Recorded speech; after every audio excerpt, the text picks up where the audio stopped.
My name is Patric Foley, and this is my review of L Arrêt Du Temps, otherwise known as The Pause of Time for UK Film Review. So this is a short film about two former lovers, Anne and Jean-Luc, or John, who have reunited after many years apart in a cafe in Paris. Both partners had dreams of becoming a dancer in Anne's case and a writer in Jean-Luc's case. And when they were together, both dreamed of pursuing these goals and achieving a new lifestyle for themselves in a creative and vibrant city. But post-breakup, they have both drifted away from their dreams. Jean-Luc has become a lawyer, whereas Anne had left Paris and given up her dreams of dancing. And they decided to reunite to assess their positions in life. And in the time together in the cafe, they are met by a mysterious woman who seems to have a vibrancy around her that influences them to reconsider their positions in life and their positions with each other. The film is told entirely in French, and it is also presented in monochromatic black and white.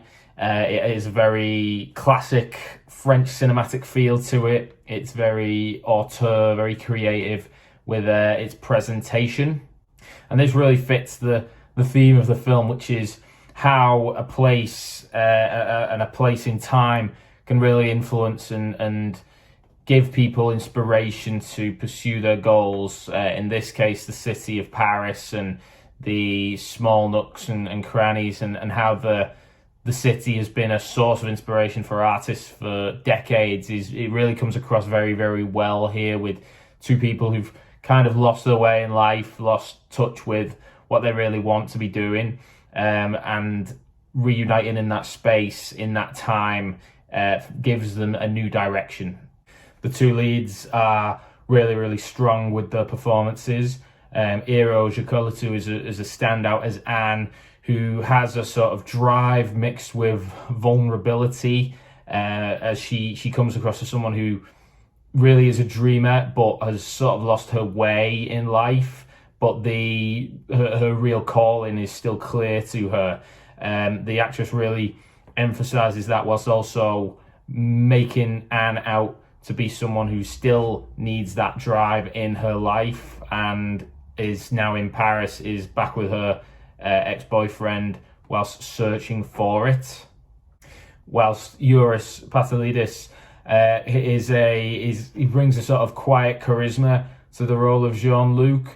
The performance isn't quite as deep, I thought, as that of Iro Gkoulitou, but it's still very, very good, and there's still a lot of chemistry between the pair. It would have been easy for the director to fall into the sort of classic stereotype of a super cool, aloof Frenchman, and Jean-Luc really isn't that. He is quite caring for his former partner despite the breakup, whilst also a little bit down and lacking confidence in his own abilities as a writer and his own ability to pursue his own dream.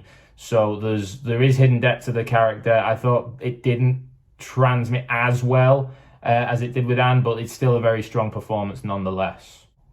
I really liked the touch of the opening montage of the streets of Paris, which makes it quite clear that this is a very modern setting. It's still a sort of a fairy tale city that has the power to inspire people and give drive to people. It includes a quote from Hemingway at the beginning, which sort of extols the virtues of Paris. But it also ensures that to show the side of the city that is modern. Shots of the Eiffel Tower that include tourists and gift sellers and things like that show that this is the present day. This isn't an idealized version, yet it still pushes the values that the city presents itself as a home of art and a home of inspiration, which I thought was a nice touch that doesn't whitewash the city, but it also shows that there is a special essence in the air of it. and that essence is clearly present for both Anne and Jean-Luc when they meet to discuss the parts in life.